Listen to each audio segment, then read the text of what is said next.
What's up, everybody? So in today's video we're having a little bit of fun. I'm actually swapping out my GTR for this black edition for today and tomorrow. This car is currently for sale at Champion Car Company. I'll have the link to everything down in the description below.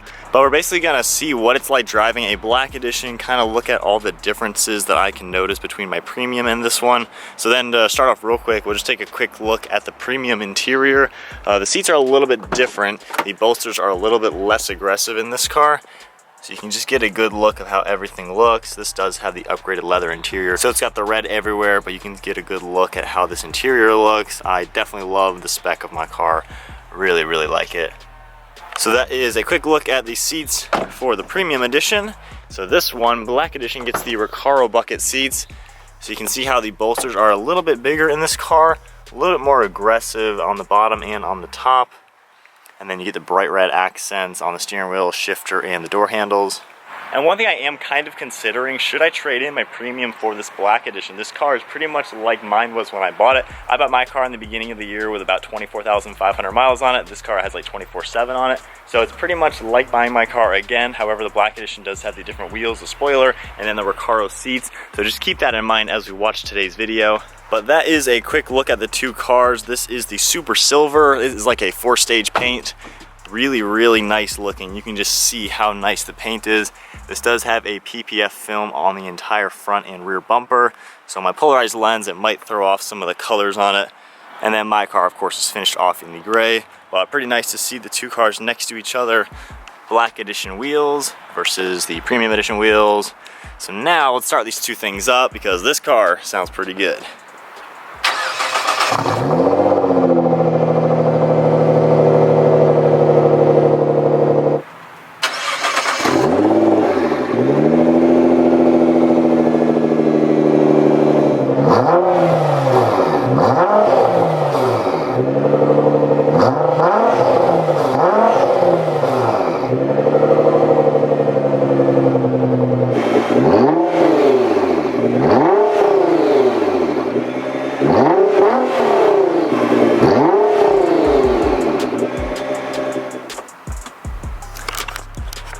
Alright, so this has a Megan Racing 4-inch exhaust system mid-pipe back, so it is a little bit louder than my car. My car is a 3-inch Army Tricks. Both cars have the stock downpipe, so this one being a 4-inch is going to be a little bit louder. Of course, I have Valvetronic, so I can make it go bone stock or as loud as you just heard it. So in the premium, this is the look you get as the driver. Obviously see a lot of red in it. Of course, we have carbon fiber on the dash pieces. And then now in the black edition, we have a brighter red to it. The same carbon fiber on the center. More black leather on it, and then just smaller red trim everywhere. But really, really good condition of this car. If anyone is looking to buy a GTR, I'll have all the information in the description below. It is really hard finding a clean one, and this one, as you can see, is perfectly clean. It will be interesting to see what kind of differences I notice driving around in a black edition. As far as I know, it's really just the cosmetics, the spoiler, the wheels, and the seats. It'll be interesting to see if there's any type of suspension or steering differences between the two cars. And then, of course, the last difference, my car has a Stage 2 tune on it. The other car is bone stock except for the exhaust, so it sounds good, but it's a stock tune and everything. But that is it for my GTR. Let's hop in the black edition. So first order of business, we now have new merchandise. If you look in the description of this video as well as below the video, you'll see an ad. This is a new hoodie I picked up. We have the outline of the Nissan GTR, burst for speed, of course, and then we have other GTR designs, some with bigger logos on them. We also have 370Z designs and an Audi R8 one. So definitely take a look at them. Everything's listed in the description below. T-shirts, hoodies, long sleeves, pretty much everything you can think of. We have a whole bunch of new merchandise, so definitely check it out. So now, back onto the GTR. Starting it up, it's noticeably a little bit louder starting up than my car. Of course, bigger exhaust system. So slow speed, getting up to speed. Feels pretty much just like my car aside from slightly louder exhaust system. But road noise, wind noise, everything else is identical. This is actually the second GTR I've ever driven aside from my own GTR that is pretty much stock. The first GTR I ever drove was the wide body with racing seats, everything fully decked out on that car. So it's kind of weird being in another stock GTR. Train tracks, it's still bumpy just like my car. We're gonna go ahead and keep the suspension into comfort and then the transmission and traction control into the race mode and keep it into manual mode. That's how I drive mine pretty much all the time. It just gives it a lot of feedback. The suspension is really stiff in these cars, so having it in comfort does a good job absorbing the little bumps that you're gonna feel. So we'll take some sharper turns now in these things. Even in comfort, turns. You can still feel the big bumps. But man, I mean, this thing has a ton of power in it. I would highly recommend whoever buys this car, though, get a stage 2 tune on it with bigger intakes, because it just opens up the car so much more.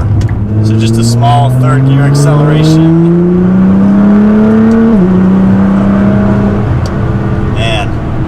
Power in these things is so linear. It's like you just give it gas, the turbos kick in and just launch the car. It's so incredible how good these cars are as far as pretty much everything that they do.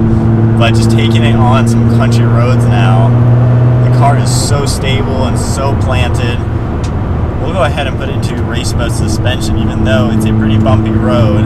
So I'm already starting to feel everything. Actually, that's a big difference, and that's one of the biggest things I love about these cars. So definitely want to slow down for this little bump. Yeah, that was a little big, but I love how in race mode it's full-on supercar feeling, but then when it's in comfort mode, it's not that bad.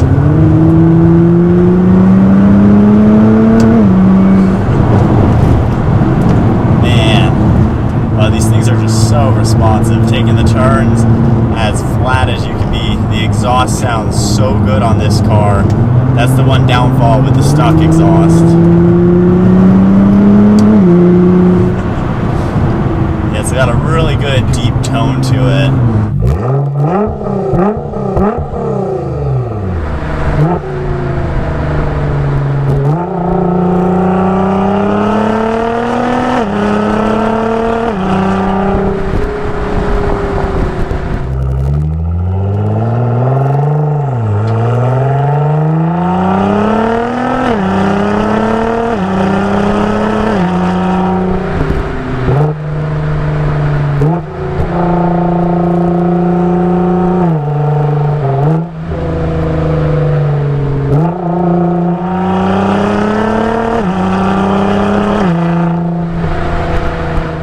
Are the biggest difference that I'm noticing. I would say that my seats are a little bit geared towards more comfort. These ones are still comfortable. I have no issue driving in it, but you can definitely feel them hugging your body just a little bit more. So taking the turns in this car, this is pretty much the only movement that I have. You're pretty much secure into the car. My car is still really good bow strength, nothing wrong with that. It's just you can tell these are noticeably a little bit tighter. But driving around in the Black Edition, obviously this is an amazing car. Everything is working exactly like my car. I'm not really noticing anything different to it. But we'll tone everything down and just drive it in normal mode now, just to get a feel for it. We'll go back to comfort in the suspension. So then in automatic, we'll see the acceleration compared to mine. Man, driving a GTR just does not get old. It's really funny when people still comment thinking it's like a boring automatic sports car, but until you drive one, it's so engaging. I love how versatile these things are. I'm going to make another video going grocery shopping in it just to really talk about the daily driving aspects of it. But when this is in comfort and automatic, right now I'm just cruising at 60 miles an hour. It's a normal car, nothing too crazy. It's comfortable to sit in. I can sit back and relax. But then a flip of a few switches, manual mode, race mode to everything, it all of a sudden just lights up. And it turns back into a supercar. So we are done with the fun driving, unfortunately, in the car. It's always nice to just take a little country road to see what these things are like. Definitely need to get my car out on some country roads and some mountain roads really soon just to experience it again. But these things are just a beast to drive. So we're going to take some back roads home. Got a little bit of a drive home, not too bad though. We can talk a little bit about should I trade in my car for this one. So when I bought mine in January of this year, it had like 24,500 miles on it.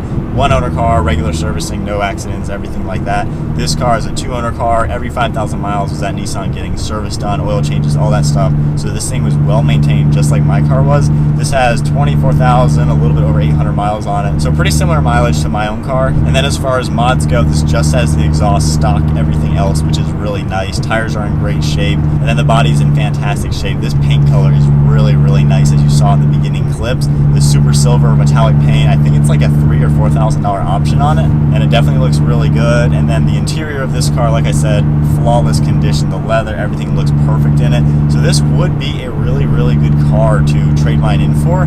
It would probably be around $4,000, $5,000 to trade it in. So I don't know if it would be worth it or not. Comment below, let me know what you guys think.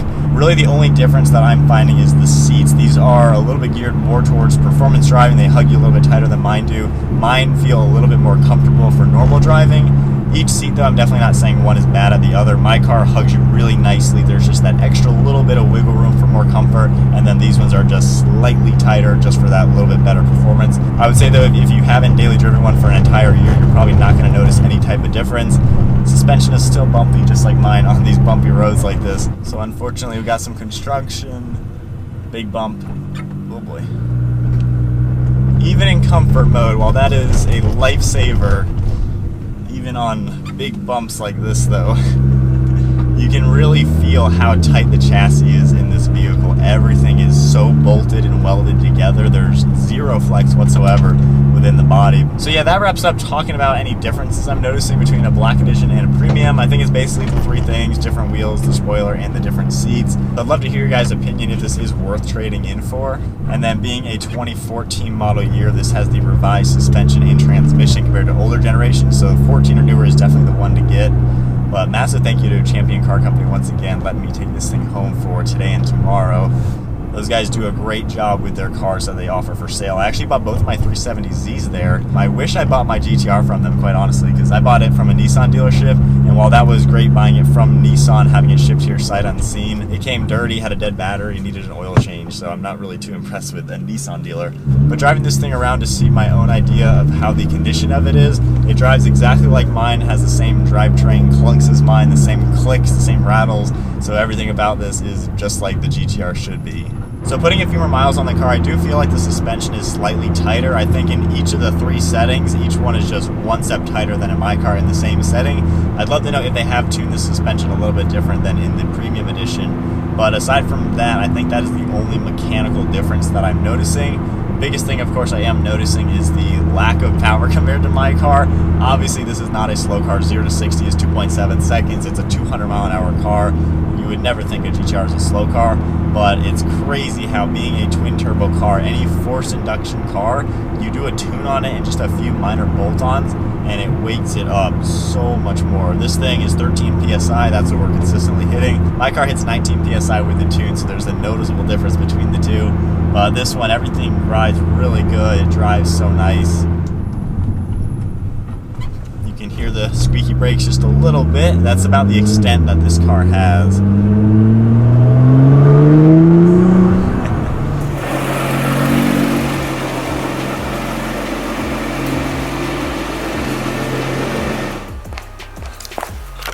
Well, there you have it, taking delivery of another GTR. We got a silver black edition in the garage, joining the R6. Never thought I would have two GTRs in one day in the same garage like this, but what a good looking car. I really do love the color. I'm sure with the lighting you can see just how clean it is. I mean, there isn't a swirl mark in sight on this paint. Beautiful, beautiful car. You can see the line on the hood where the PPF film is. But what do you guys think of the black edition? Is it worth upgrading from a premium? I think the only difference, like I said, just the seats are a little bit different. Not necessarily saying that they are better seats or worse seat. I think they're both the same, just this is a little bit better for performance, mine are a little bit better for comfort. So just a little difference like that, and then this does have 5,000 less miles than mine. I just hit 30,000 miles on it, I believe, yesterday. But that is the black edition. Don't forget, guys, we have new merchandise. There's a good look at this shirt. You can see the GTR outline. We even have the double R logo like it's a sticker on it, so I have some really cool designs. Definitely check them out down in the description. There's also an ad below the video. And then massive thank you once again to the guys at Champion Car Company letting me take this thing on an extended test drive. This thing is in just such good shape. It's really, really hard actually finding these cars in good shape like this. And for those of you who have been looking at GTRs, you probably know that. It took me about 3 months to find my car. I was actually looking for a GTR ever since I bought the Nismo, so it actually was a 1-year search for me. And then of course the last 3 months is when I was actually ready to buy one. So it's a hard car to find. So this one is a really good find. I have all the information down in the description. Definitely check it out. But I think that wraps up today's video, taking delivery of another Nissan GTR. Hope you guys enjoyed the video. Give it a huge thumbs up, smash the subscribe button. We'll see you guys next video.